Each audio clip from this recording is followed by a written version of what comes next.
1. The last delivery. At exactly 2:43 a.m., the warehouse lights turned off by themselves. Marcus was still inside. The motion sensors weren't supposed to shut down while someone was moving, and he was moving.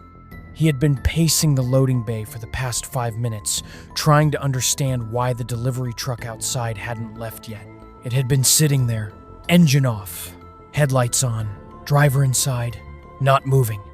Marcus worked night security at a distribution warehouse on the outskirts of town, the kind of place where the air smells like metal and oil, and the only sound after midnight is the buzzing of fluorescent lights.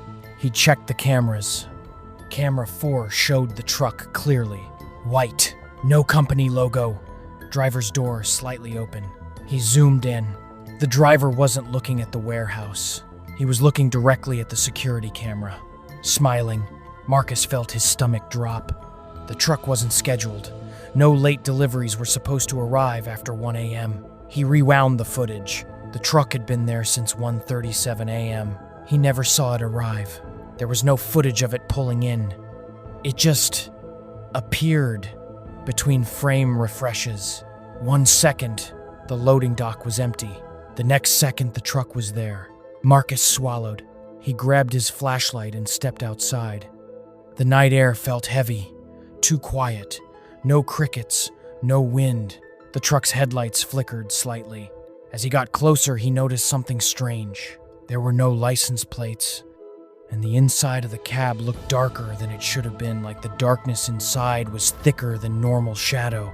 He raised his flashlight. The driver was gone, but the driver's seat was still warm. Marcus backed away slowly. Then the truck engine turned on. By itself, the headlights went out, and the truck began reversing slowly without anyone inside. Marcus ran. He slammed the warehouse door behind him and locked it. On the monitor, camera 4 glitched violently. Static, distortion. Then a frame froze. The truck was gone, but standing exactly where it had been was a tall figure. Facing the camera, the same smile. At 2:44 a.m., all cameras shut down. The next morning, Marcus told his supervisor. They checked the system logs. There had been no truck registered on any camera, and no motion detected at 1:37 a.m. Marcus quit that night. 2 weeks later, a new security guard started. At 2:43 a.m., the lights shut off again. Story 2, the voice in the freezer. At 3:12 a.m., the freezer door locked from the outside. Elena worked alone at a 2-4-hour grocery store. Night shift was supposed to be easy: restock shelves, clean spills, rotate expired items. No customers, no managers, just the hum of refrigerators and the distant buzz of fluorescent lights. But that night, the store felt different. Too quiet. Even the music system had stopped playing around 2:50 a.m. She was in the walk-in freezer organizing boxes of frozen meat when she heard it. A knock, 3 slow taps, from the other side of the freezer door. Elena frowned. The store was empty. She had locked the front entrance at midnight. Only employees with keys could enter, and no one else was scheduled.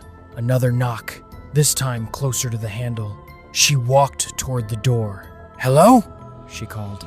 Silence. Then a whisper. Soft, almost playful. "Don't open it." Elena froze. The voice wasn't coming from outside. It was behind her, inside the freezer. She turned slowly. Nothing but stacked boxes and white frost creeping along the metal shelves. Her breath fogged faster now. She told herself it was the fan system echoing. Then the overhead light flickered, and she heard it again, right behind her ear. "You're not alone."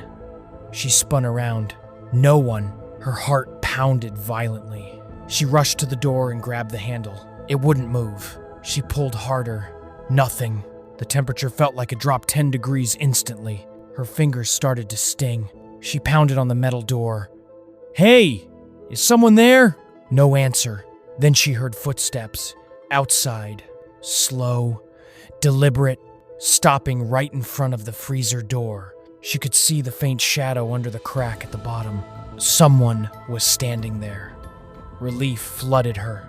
"Please open it!" she yelled. The shadow didn't move. Then the handle turned slightly, just slightly, but the door didn't open. Instead, the store intercom clicked on. A burst of static filled the freezer. Then a voice came through the speakers. Her voice, crying, screaming, begging to be let out. Elena stumbled back in horror. The recording continued. It sounded exactly like her voice, panicked and desperate. But she hadn't screamed yet. The recording ended with a whisper. "You should have listened." The freezer light went out. Total darkness. She started banging on the door again, screaming for real this time. The footsteps outside slowly walked away. After what felt like forever, the morning manager arrived at 5 a.m. He found the freezer door slightly open. Elena sitting on the floor inside, shivering. The strange part? The freezer never locks from the outside. And security footage showed no one entering or leaving the store all night. But at 3:12 a.m., every camera briefly cut to black, except one, the camera in aisle 9. It showed Elena standing in front of the freezer, smiling, while the real Elena was trapped inside. Story 3, the 3:33 call. At exactly 3:33 a.m., the phone rang. Daniel worked overnight at a roadside assistance call center. The building was almost empty at night, just him. One supervisor asleep in the back office, and rows of cubicles lit by dim overhead lights. Most calls at that hour were simple. Flat tires, dead batteries, drunk drivers who couldn't remember where they parked. But this call didn't have a caller ID, just blank. He answered, "Roadside assistance. This is Daniel speaking." Silence, then breathing. Slow, uneven. "Hello?" he asked again. The breathing stopped, and a voice spoke. Soft, calm. "Daniel, you're not supposed to be there tonight." His stomach tightened. Company policy prohibited agents from giving out personal information. The system only displayed first names. "How can I help you?" he said carefully. The voice ignored the question. "You switched shifts with Marcus." Daniel's fingers froze on the keyboard. He had switched shifts. Last minute, Marcus had a fever. "How do you know that?" Daniel whispered. The caller laughed softly. "I know because at 3:41 a.m., the truck runs the red light." Daniel blinked. "What truck?" But the line went dead. Call duration, 0:23 seconds. He stared at the clock. 3:34 a.m. He told himself it was a prank, but something about the voice felt wrong. It didn't sound distorted. It sounded clear, too clear.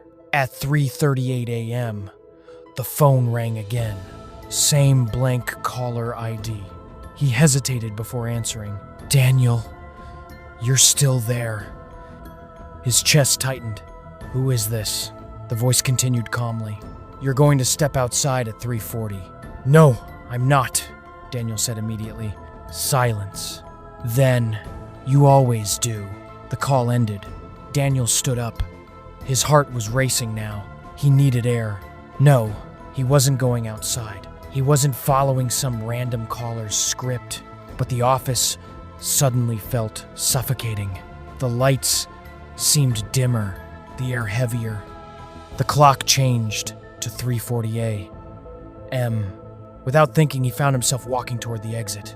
His hand grabbed the door handle. He didn't remember deciding to move. The parking lot was empty, street silent. Then, headlights appeared at the intersection across from the building. A delivery truck, speeding. The traffic light turned red. The truck didn't slow down. A car entered the intersection. Impact. Metal crushed. Glass shattered. Daniel stumbled backward in horror. He remembered the voice. At 3:41 a.m., the truck runs the red light. He ran back inside, hands shaking. At 3:42 a.m., the phone rang again. Blank ID. He didn't want to answer, but he did. The voice sounded different this time. Closer, whispering. "You weren't supposed to see that." Daniel's throat went dry. "What do you want?" A pause. Then, you were supposed to be in the car. The line went dead. He slowly turned toward the large office window overlooking the intersection. Police lights now flashing outside. Ambulance arriving. And then, he saw something that made his blood run cold. On the crumpled driver's side door of the car, he could see the reflection of someone standing behind him, inside the office. But he was alone. Slowly, the office phone began ringing again. All of them. Every single line. At the same time, 3:33 a.m. flashed on his screen. Again,